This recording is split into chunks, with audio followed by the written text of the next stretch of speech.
Good day everyone, I am Mark Jordanio Flores, Bachelor of Secondary Education, major in Mathematics. And this is the continuation of the Environmental Protection and Management. And I will discuss about the environmental management. By the end of this lesson, you are able to learn to prevent and solve environmental problems, establish limits and to warn threats, and identify opportunities. Number 2, to develop a strategy for the improvement of quality of life and develop research institutions and monitoring systems. Number 3, to suggest measures for resource conservation and identify new technology for sustainable development. Number 3, to suggest measures for resource conservation and identity new technology for sustainable development. Number 4, to suggest long-term and short-term policies for sustainable development. Characteristics and objectives of environmental management. Environmental management is the process of allocating natural and man-made resources so as to make optimum use of the environment is satisfying not only the present basic human needs but of the coming generations also. This management implies an element of conscious choice from a variety of alternative proposals, and furthermore that such a choice involves purposeful commitment to recognize and desired objectives. Environmental management is not merely a management of environment, but it is essentially the management of various activities with intolerable constraints imposed by the environment itself and with full consideration of ecological factors. Thus, it involves environmental planning, conservation of resources, environmental status evaluation, and environmental legislation and administration. The focus of environmental management is on implementation,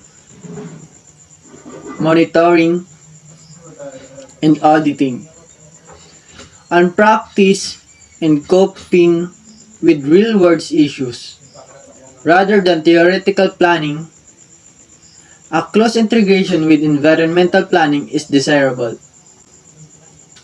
Thus, as stated earlier, environmental management is a field of study dedicated to understanding human-environment interaction and the application of science and common sense to solving problems. The characteristic features of the environmental management are: Number 1, it deals with the world affected by humans. Number 2, it supports sustainable development. Number 3, it demands a multidisciplinary approach. Number 4, it has to integrate different development and viewpoints. Number 5, it concerns with short-term and long-term planning as well as from local to global scale. And number 6, it seeks to integrate natural and social science, policy making, and planning. During the last 3 decades, too much awareness has been developed regarding environmental protection and quality of life. The dictionary of environment is renewed regularly with new terminologies like clean technology, environmental auditing, environment-friendly products, environmental impact assessment, and environmental resource conservation, and etc. But all these aspects have been converged when the wider concept of environmental management has been emerged and also accepted as a tool for sustainable development. Environmental management, as defined in Godey, 1994, provides resources from the bioenvironmental system of the planet but simultaneously tries to retain sanative, life-supporting ecosystem It is therefore an attempt to harmonize and balance the various enterprises for his own benefit. Time has now come when our policymakers as well as society should aim to protect, conserve, and regulate the development in such a way that it will not create any adverse effect on ecosystem and needs of the people can also be fulfilled. Throughout the world, particularly in developing countries, these are an urgent need for the management of the total environment. The ecological balance and ecosystem stability are duly maintained by the nature itself, but the emergence of modern industrial era has disturbed the ecological balance through heavy industrialization, technological revolution, faster growth of means of transportation, rapacious exploitation, rapacious exploitation of resources, unplanned urbanizations, and etc. In other words, the anthropogenic activities on modern economic and technological man have disturbed the environment and human beings. Environmental is thus the process to improve the relationship between the human beings and environment which may be achieved through check on destructive activities of man, conservation, protection, regulation, and generation and regeneration of nature. The process environmental management is related to the rational adjustment of man with nature involving judicious exploitation and utilization of natural resources without disturbing the ecosystem balance and equilibrium. If the natural resources are overexploited, it will affect socio-economic development of a nation. Thus, environmental management must take into consideration the ecological principles and socio-economic needs of the society. It involves socio-economic developments on one hand and maintain of environmental quality on other hand.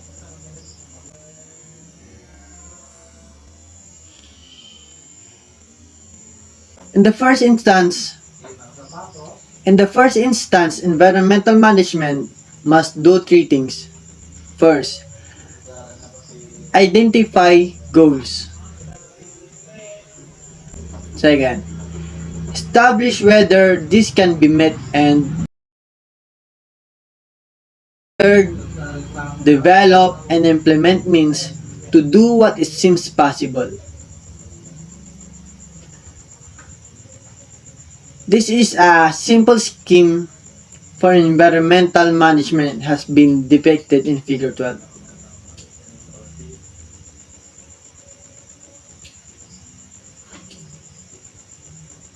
Thus, environmental management is an approach which integrates ecology, policy making, planning, and social development. Environmental management has two major aspects. The first one is socio-economic development, and the second one, stability of biosphere in general and stability of individual ecosystem. Individual ecosystem in particular. Park 1981. Environmental management is very wide in scope and includes all the technical, economical, and other aspects of environment. The broader objectives of environmental management includes: first, to identify the environmental problem and to find its solution.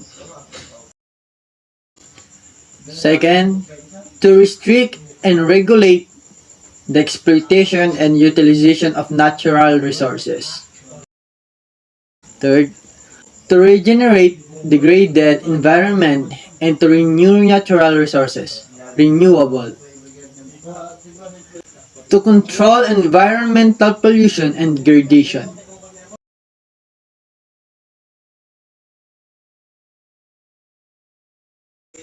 Number 5. To reduce the impacts of extreme events and natural disaster. Number 6.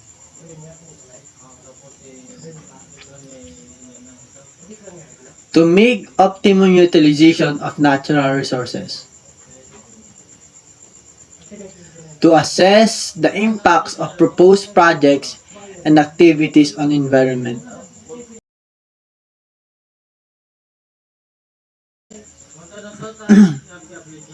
Number 8. To review and revise the existing technologies and make them eco-friendly. And number 9. To formulate laws for the implementation of environmental protection and conservation programmers. The components of environmental management are based on 5 fundamental aspects. 1. Environmental perceptions and public awareness. The environmental perceptions and public awareness considers the following points. Sources of environmental perception and public awareness. Level of environmental perception. Role of environmental perceptions and environmental planning and management. Number 2. Environmental education and training. Environmental education and training should be given at school, college, and university levels by professionals. Number 3. Resource management. The resource management considers the following points. Point 1. Classification of natural resources. Number 2. Survey and evaluation of ecological resources. Number 3. Preservation of resources. And last, conservation of resources. Control of environmental degradation and pollution. The environmental degradation and pollution can be checked by considering the following points. First, control of environmental degradation and pollution. 2. Adapting suitable preventive mechanism to reduce natural hazards and disasters. And third, regeneration of degraded.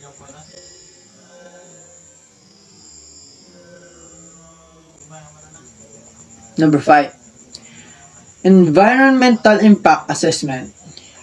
The environmental impact assessment involves appraisal of existing environmental conditions, appraisal of existing and proposed production methods, methodologies and procedures, probable impacts of existing and proposed project, review of technology and required improvement. The term sustainable development was first used by the time of the Cocoyoc Declaration of Environment and Development in early 1970. Since then, it has become a matter of great concern not only to the international and national organizations but also to the policymakers. In 1987, the World Commission on Environment and Development has published a report, Our